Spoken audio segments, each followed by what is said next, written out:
Hello, students of history, and welcome back. Today we're going to take a look at the second part of the rise of Hitler. And this one is called Deutschland erwacht, which is a propaganda campaign that Joseph Goebbels and the Nazis devised in the 1930s after they took power and issued the Enabling Act. The Germans came up with this program called Deutschland erwacht, which means Germany awake. And the goal was to convince Germans that Hitler and the Nazis had the answers, as we covered with our discussion of him as a demagogue, but also to awaken them to the destiny that Hitler and the Nazis saw as the necessary next step. Part of that is to go against the Treaty of Versailles, and we'll see that during the era of appeasement, as will start to be taking place between 1936 and the start of the war in 1939, but also with the propaganda to talk to the German people themselves and convince them of the necessity of the Nazis' presence in Germany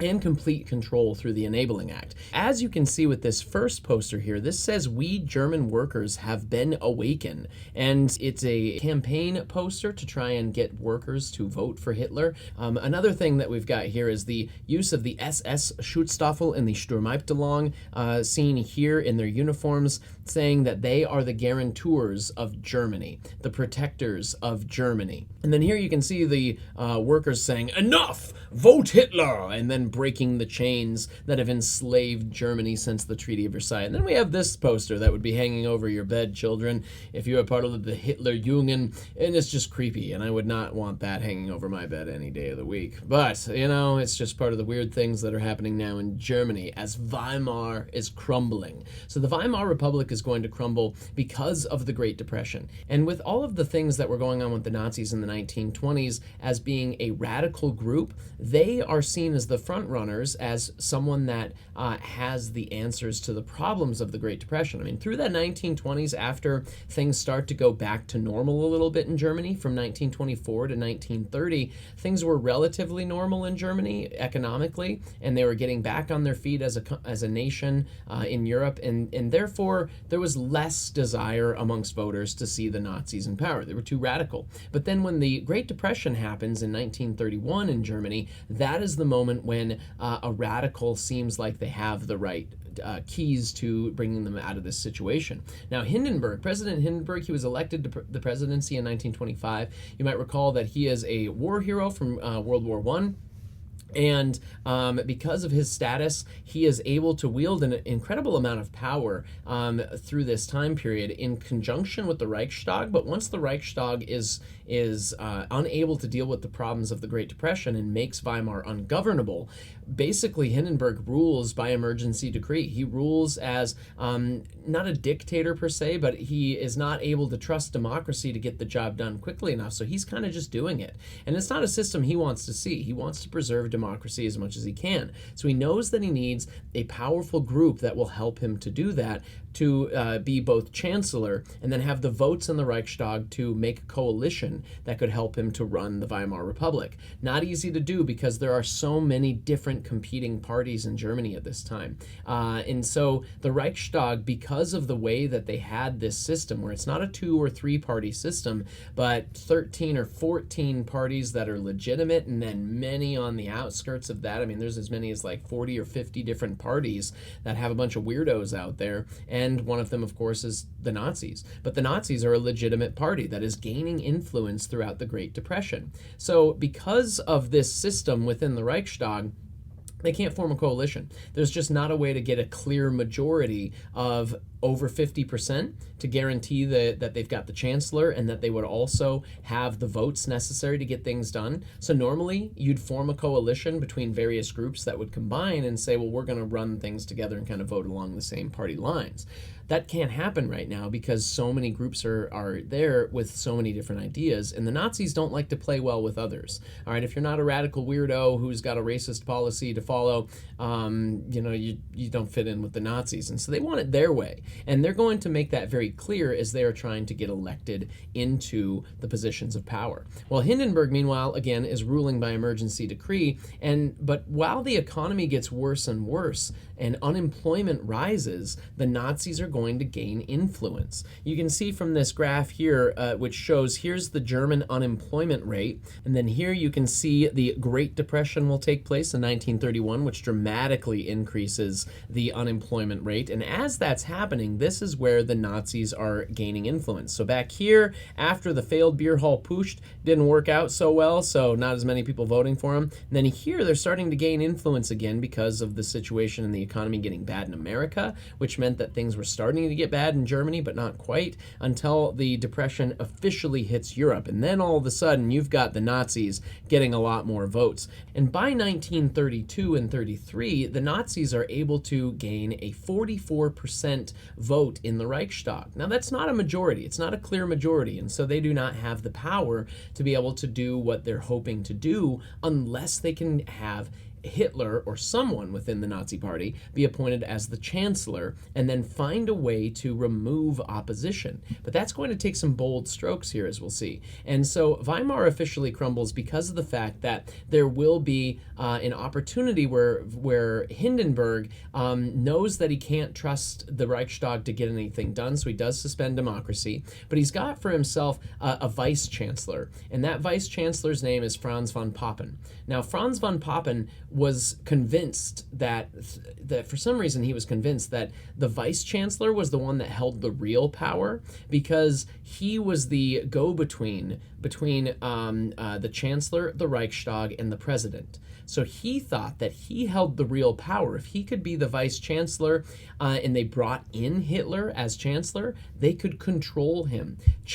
So von Papen is convinced, and will actually convince Hindenburg, if we allow these rabble-rousing Nazis to have Hitler as their chancellor, as the chancellor of the Reichstag, then I can keep him under control. You, Hindenburg, as a war hero, and everybody loves you, we can keep him under control. That, of course, is going to backfire.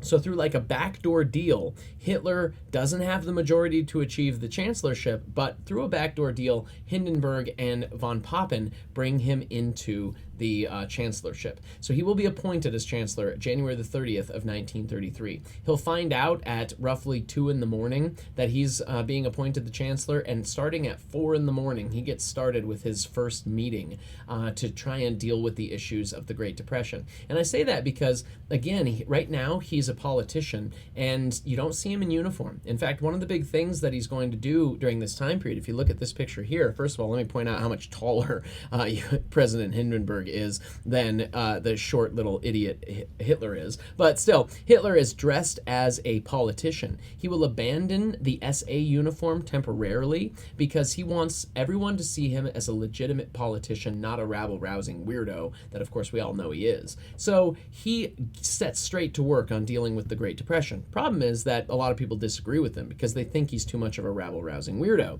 So what they will do is the Nazis are going to try and solidify power as much as they can into the hands of the Nazis as quickly as possible. This is a little thing that they will call Gleichschaltung, and Gleichschaltung is the movement of the Nazi Party into every office of the government that they can get their hands on. Later, it'll be done by Hitler doing it through dictatorial decree once democracy has been suspended. But for now, what the Nazis did is they had their Nazi Party modeled in the same type of way that the government functioned. So the Republic of Weimar had certain offices. You know, you had the Chancellor, and then you had the Minister of the Interior, and then you had etc. So what the Nazis did is they had the exact same type of structure to their party. So that way when Hitler achieves the Chancellery, then he's going to say, well, I already have my appointee for the Minister of the Interior, and that man is going to be Hermann Goering. And so he'll become the head of the police, a very key position if you want to try and take power here and remove democracy, because that is going to give you the authority that you need to do it. And so things are kind of trucking along here for about a month, and then all of a sudden, February the 27th, they're alerted to the fact that there's been a fire at the Reichstag. And this is what I'd call one of Germany's 9/11 moments, and I think that it's really important that we consider Yes, more than likely the Nazis started the fire, although we'll never know for sure. I think the research shows that it was the Nazis. But the key thing here is that when this government building goes up in flames in the middle of the night, no one's in there, okay?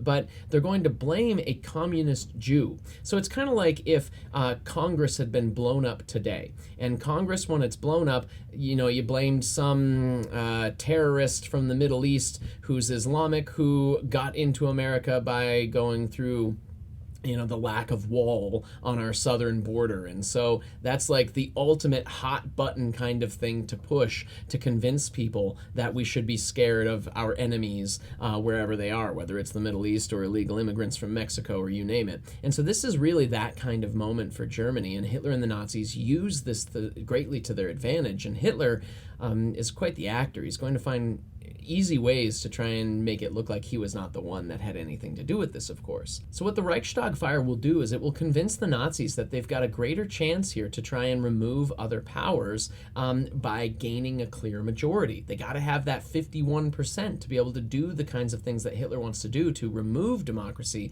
so that he can be the sole power besides Hindenburg. So what they did is they called for an election in March of 33, thinking that they would gain that at least 51%. But in fact, they only got 44%, which is the highest that they will be able to achieve during this time period. And so Hitler is going to pose it to the Reichstag then. He's going to say that we need to suspend democracy if we want to get anything done. If we want to prevent future terrorist attacks, if we want to prevent the problems of the Great Depression and get out of this Great Depression, you must remove yourselves from office and allow me, the Chancellor, to temporarily have all the authority to do this without any checks and balances to stop me. So basically making him, while President Hindenburg is still a part of the government, he would be the real leader here for the next 4 years with temporary emergency dictatorial powers. Now we of course know that they won't be temporary, and the way in which they convince the people, it's a scary story. So let's start with a little video clip to see how Hitler is going to react to the Reichstag fire and then how he's going to use it to help get the votes he needs for the Enabling Act.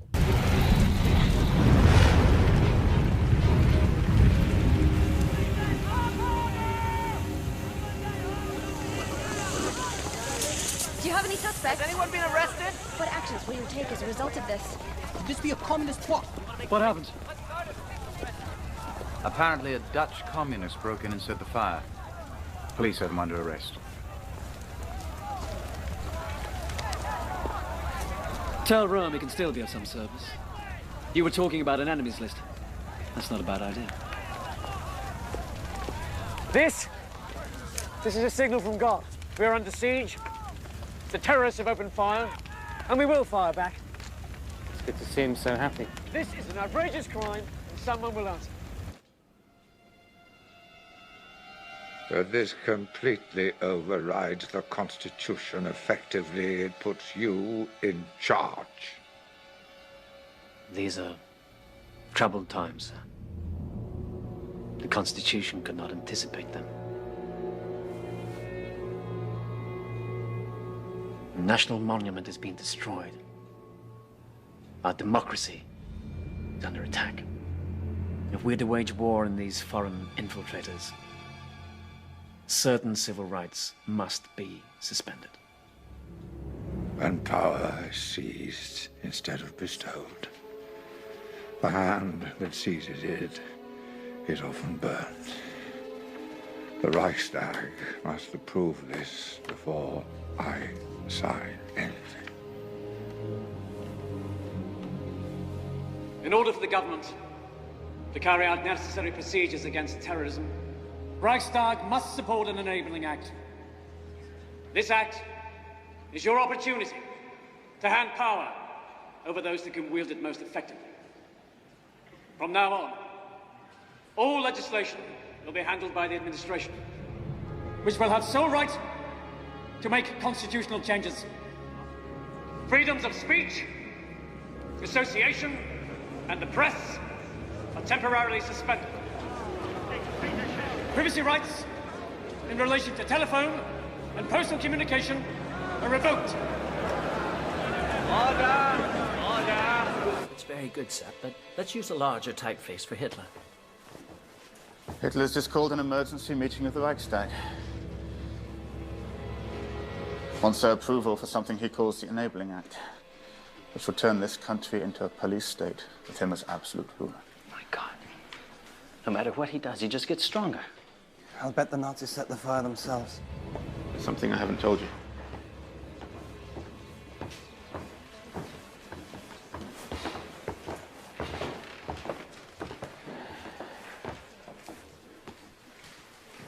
Once this is out, Rome will identify me as your source.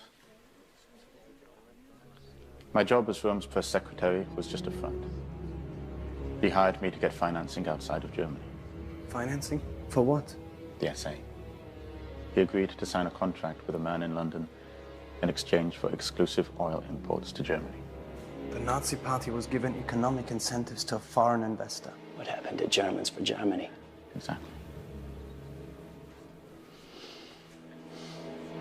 We've got to get this news to Hindenburg. And Bell, we've got to get you someplace safe. Set. I've got contacts in Berlin. I'll put you in touch with them. Go home, pack your bags. Go to the train station. Bell will bring my report to you there. We've got to hurry.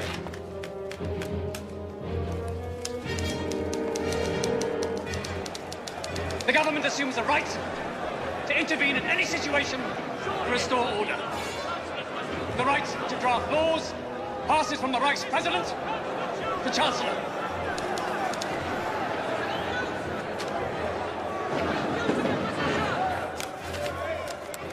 I offer the Reichstag the chance for peace in Germany. Never! If you respect our constitution... Vice Chancellor, please return to his seat. I will take any refusal as a statement of opposition. Gentlemen, you must decide. Will it be peace or war?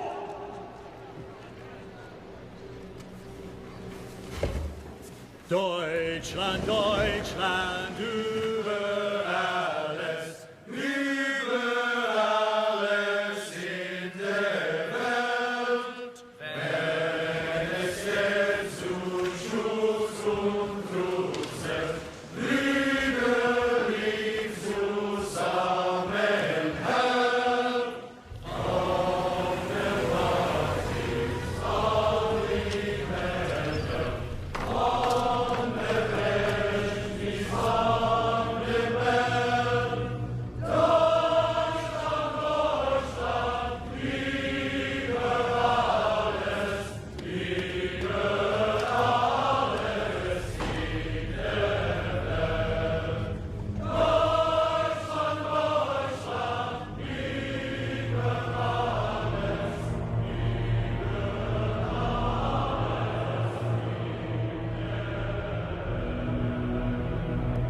As you saw there, Hitler is going to use this 9/11 moment to deprive Germans of their basic civil liberties, whether it be the freedom of the press, the role of the government to be able to intervene in any way and to arrest people without warrants even, and then also suspending the role of these other political parties that could have put up some opposition or some checks and balances. So really, he's asking for a majority vote, a 51% vote, in order to determine whether or not they should suspend democracy for 4 years. And remember, the Nazis have 44% of the Reichstag. So they're meeting at the Kroll Opera House, which was an area that was a popular speaking point for Adolf Hitler. He went there quite frequently to have mass rallies, basically. So they're meeting there. They've got all of these Nazi symbols all around, and the Kroll House is really divided between two sides. You've got the Nazis in their uniforms on one side, and then you've got everybody else on the other side. You saw Franz von Papen, the vice chancellor, trying to put up a protest in the midst of this, but not an easy task to do for a number of reasons. As the representatives were walking into the Kroll Opera House, they would have to pass through a line of SA and SS men who were saluting the Nazi salute right over their heads, basically, right into their faces, and they would be chanting at them constantly, "We want the bill or fire and murder! We want the bill or fire and murder!" Over and over again. As you're walking in, you have to hear that. And then once they sit down, the SA are all along the top part of the Kroll Opera House waiting for this vote to take place, using that intimidation factor. And you heard that Hitler, up to this point, had been funding much of the SA by appealing to foreign powers. Essentially, he's appealing to a foreign power to help him get elected and guaranteeing that foreign power, which also England at this time had a very strong fascist influence as well, guaranteeing them contracts that they could get as the result of helping Hitler come to power. So all of that's lingering in the background as you walk into the Kroll Opera House. Some people were actually brave enough to speak in opposition to the Nazis, and we didn't see this part in the video, but there was a brave man by the name of Otto Wels, and Otto Wels was a social democrat who, despite the intimidation factor, decided before Hitler spoke he wanted to stand up and speak in opposition to the bill that had been proposed. And in his speech he said, "You can take our lives and our freedom, but you cannot take our honor. We are defenseless, but not honorless." While that was going on, I want you to think of this situation, because while he's making that speech, outside the SA and SS started chanting louder and louder, and men within the hall at Kroll Opera House that were in the upper balconies that were SA and SS filled with those men, they started shouting him down as well, so you could barely hear Otto Wels give that famous quote. And they again were shouting, "We want the middle more fire and murder! We want the middle more fire and murder!" So yeah, think of how difficult that would be to make the speech for Otto Wels. So after Otto Wels makes his speech, Hitler is going to get up and speak as well in favor of this thing, as you heard from the quote in the video. And when Franz von Papen, as vice chancellor, tried to resist the Enabling Act, Hermann Goering jumped up as interior minister. He had some power here as well. He jumps up and starts to sing Deutschland über alles, which is the national anthem of Germany. So it's kind of like this. If in Congress you had someone speaking for this really bold thing to deprive us of our rights to protect America, and as people are speaking out about, I don't know if this is a good idea for our country, all of a sudden someone starts singing the national anthem and putting their hand on their hearts. I mean, you're going to join with the rest of the crowd because you'd be seen as a weirdo or a traitor not to, right? So the Nazis sing this anthem, and then they say we want to call it to a vote. And with a vote of 441 to 94, they get the Enabling Act passed. So the intimidation factor worked big time on this one. And at that point, it's far less about persuasion, far more about intimidation. There's many people that are feeling unsafe at this point. We'll see what happens with Franz von Papen here in a minute, but the Social Democrats were made an illegal party on June the 22nd of 1933. And so at that point, Otto Wels and many others are going to try and escape in order to avoid being sent to concentration camps, which were newly established to imprison Bolsheviks. So Otto Wels will leave the country and he'll go to Austria. Once he gets to Austria, though, and thinks he's safe, the Anschluss is going to happen, which the Anschluss was the unity between Germany and Austria that will take place in 1938. And when that happens, he says, well, I'm getting the heck out of here, and he goes to Czechoslovakia. But then the Czechs will be invaded as well, and after the Munich conference, the country is taken over completely not long after that. And so at that point, Otto Wels leaves and goes to France. And then he dies in France 2 weeks before the invasion of France. So it's like the war and the Nazis just followed this man around Europe, and he dies right before the war actually begins in France. So as we take a look at how Hitler and the Nazis are going to establish their Reich. So they're trying to establish what they call their Third Reich. And the First Reich, by the way, was under Charlemagne, and according to the Nazis, the Second Reich, or Empire, was under the Kaiserreich, which was the unification of Germany in 1871 under Otto von Bismarck and, of course, Kaiser Wilhelm I. So that ended with World War I, and now the Third Reich is what Hitler and the Nazis are trying to build, and they claim that this will be a Reich that will last for 1,000 years. So the Nazis are going to start to consolidate their power through that process of what I called Gleichschaltung. Gleichschaltung simply means coordination, and this is a coordination between the Nazi Party that they had established with their membership and their office positions to match perfectly with the Weimar Republic, so that it's an easy transition of power. And they make it look like they're just saying, oh, well, we're appointing this guy from our party because he is in alliance with us. But really, it's just a coup. It really is a coup, a takeover of the government. Now, also at this point, because the Nazis have such a strong authority base at this point and so little opposition that's forming, they are able to start doing their gradual buildup of anti-Semitic policy. So we will look more thoroughly at this a little bit later in a group discussion, but there's different theories about why this was made so seemingly easy for the Nazis. Some historians have argued that the reason the Nazis were able to build up this anti-Semitic propaganda with so little resistance to it was because there were a lot of people that were willing and wanting these things to happen. Before the Nazis came to power, there was a cultural element called the Judenfrage in Germany, or Jewish question. And if there's a Jewish question, there must be a Jewish problem. And so the Nazis were arguing that they are simply building up a final solution to that problem, dealing with the Judenfrage that had existed well before Hitler and the Nazis ever came to power. And so this historian, Daniel Goldhagen, argues that the Germans wanted them to do this, and they were simply, the Nazis were simply activating that desire to happen. So that's again something we will argue either for or against later when we're discussing the Holocaust. But whether or not you believe that radical theory from Goldhagen, the fact is that the Nazis will be able to start building up this anti-Jewish policy through laws, through protests, and through demonstrations, and there will be, unfortunately, mass appeal to the anti-Semitic movement that they are facilitating once the power is taken. And the elimination of other parties is going to lead to the creation of concentration camps. So these camps were not originally designed for Jews, but they were originally designed instead to imprison people that were made illegal once the Nazis came to power, whether that be social democrats or Bolsheviks or homosexuals, gypsies, you name it. And then, of course, it turns into an issue of their racial policies as well. And they are going to create a controlled economy. You might recall that we discussed how every country that was going through the Great Depression at this time, or every country that was trying to rapidly industrialize, like the Soviet Union, had a planned economy that they were creating. So the Soviets under Stalin created a 5-year plan. The Americans under FDR created the New Deal, and Hitler is going to use the 4-year plans. And in this plan, this controlled economy is creating under autarky, which is where they say that corporations must follow what the government wants, and then they get contracts from that and get paid for that.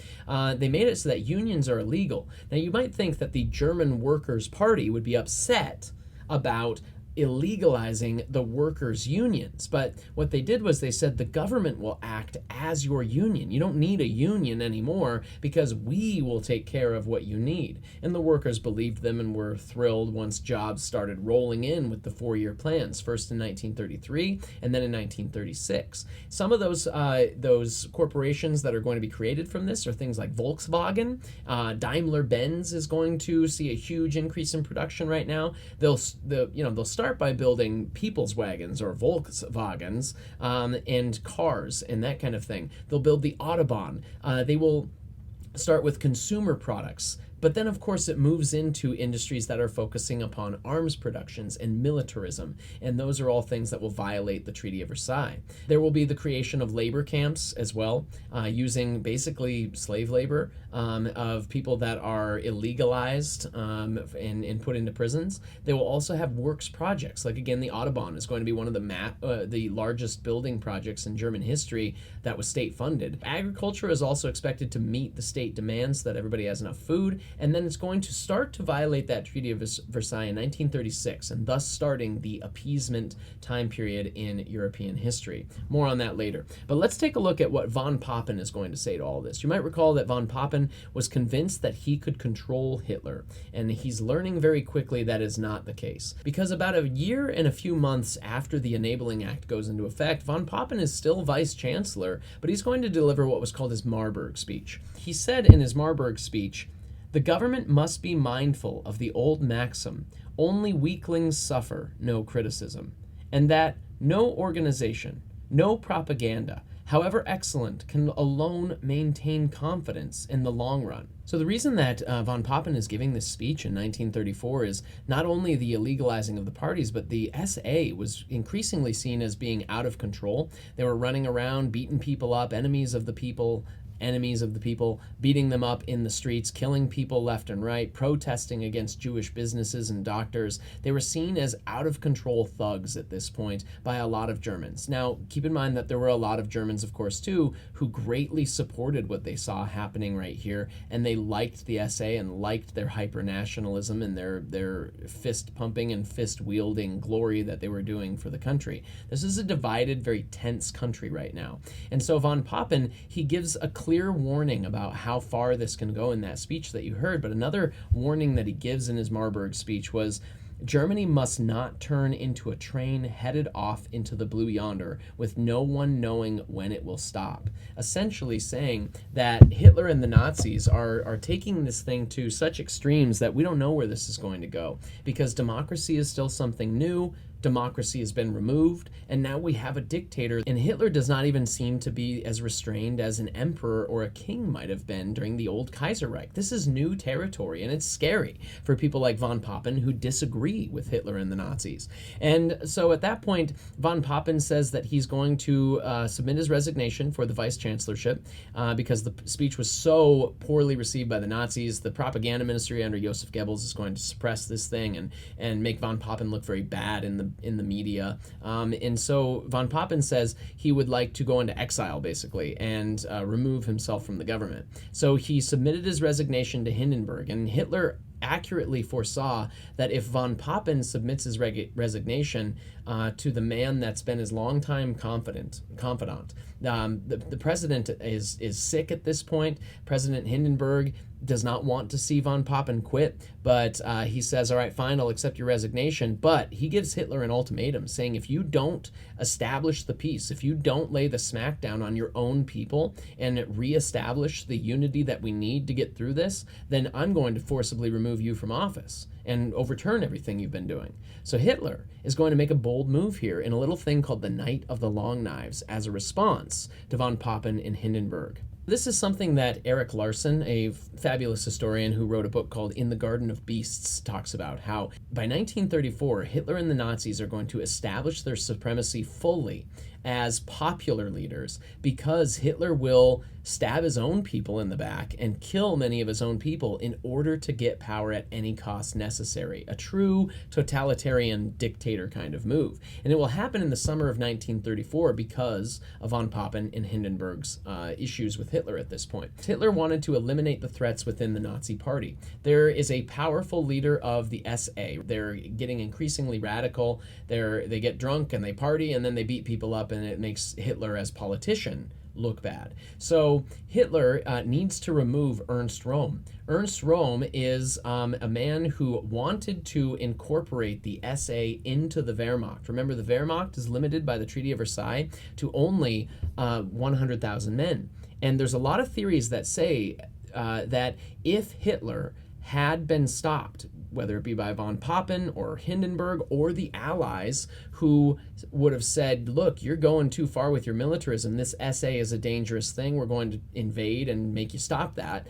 If something had been done to try and challenge Hitler at this point, then he would have been removed from office. But the thing is that his Night of the Long Knives makes him incredibly successful because no one stands up to him for what he'll do. What he wants to do is make it so that the SA does not make so much noise about you being unified with the Wehrmacht, and because he knows it will attract too much negative attention from the Allies and from the president. So the Night of the Long Knives will be a week-long thing. It's not just one night. It's a week-long massacre of his own people in the course of June 1934. What Hitler did is he said to his SA men, you guys have all been such loyal, devoted followers. We've gotten so far with this thing. I want you to go on vacation. I want you to go home or go hang out, on your own for a couple weeks, but do not wear your uniforms under any circumstances. You are not allowed to be in uniform. So go off and have some fun. We'll come back later. Well, while that's going on, Ernst Röhm, who was a homosexual, is going to go with some boyfriends, plural, of his, and Hitler is going to personally track him down. He's also going to personally track down Kurt von Schleicher, who was a World War I hero and a prominent member of the Nazi Party who was seen as a more moderate version of Hitler who could control the party a little better. So there's two men that clearly stand in opposition to Hitler and then their devout followers. soldiers. Those are the men that Hitler is going to target in his Night of the Long Knives massacre. Germany, 1919. The Nazi Party first formed as a gang of unemployed soldiers. Within 2 decades, they would be a nearly unstoppable force capable of engulfing the entire world in a battle that would decide mankind's fate. But there was also an enemy from within. With all of his power and allies across the land in the summer of 1934, Adolf Hitler still felt threatened by some members of the Nazi Party. The regular army had not sworn their allegiance, and Hitler was growing restless. By the time the summer arrived, the numbers of the Storm Division, or SA, had swollen to 2 million. They were under the control of Ernst Röhm, a loyal follower of Hitler. The Storm Division was used to uphold the law after Hitler became Chancellor in January of 1933.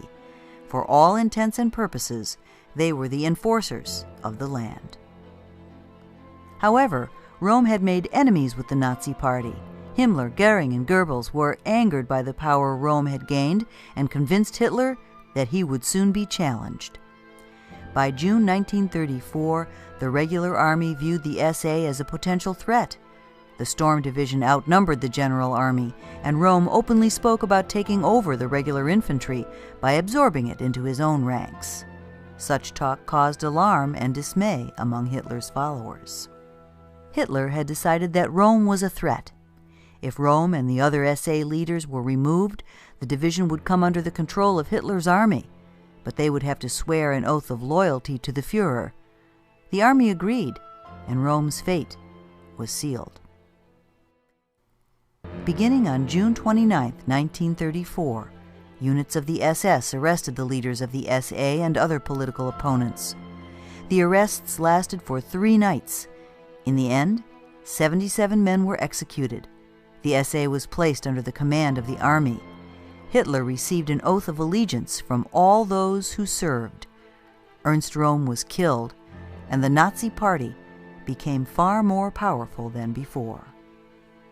So as you saw, Hitler is going to try and take control of the Nazi Party, but also gain the influence of having the Wehrmacht swear an oath of allegiance to Hitler alone in the summer of 1934. The only way you can do that is by removing Ernst Röhm.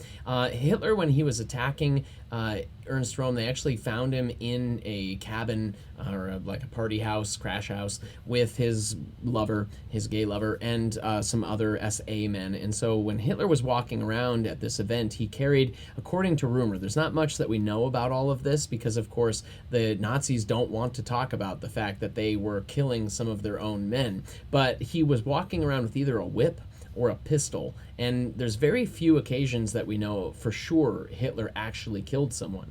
The man that is responsible for the deaths of millions and millions of people, he only killed a few people that we know of for sure, and one of them is Ernst Röhm. All right, so the reports from Nazis later said that he carried a whip in one hand, a pistol in the other, and shot Röhm himself to make his authority known there. Kurt von Schleicher and his wife will both be murdered in their bed together as they were lying asleep there when the Night of the Long Knives takes place. Now, the video that you just saw said that there were around 70-some people, but the report goes as high as 150 or maybe even 300 people. We don't know. That's the thing. It's a very secretive thing, but you could hear shooting over the course of weeks in Germany, all around Germany, as they're killing their own people. Now, what this will do is enable Hitler to sign the Deutschland Pact. They call it the Deutschland Pact because Deutschland was a battleship that they were aboard.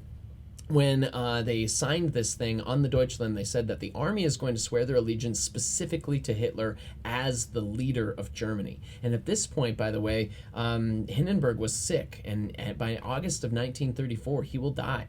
And so once Hindenburg dies, that's really the last bit of possible opposition to Hitler in his rise to becoming a dictator. So what he will do is put it to the German people.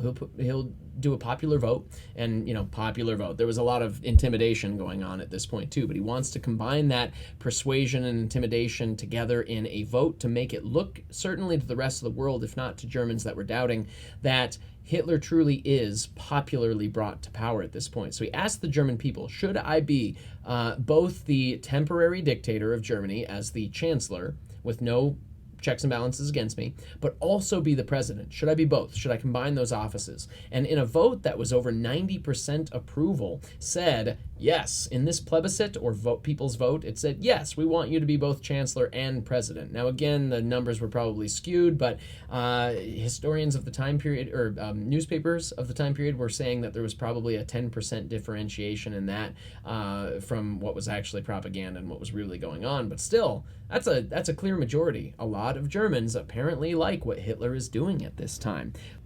So this is part 1 of Deutschland Erwacht, and we will see what happens in part 2 next.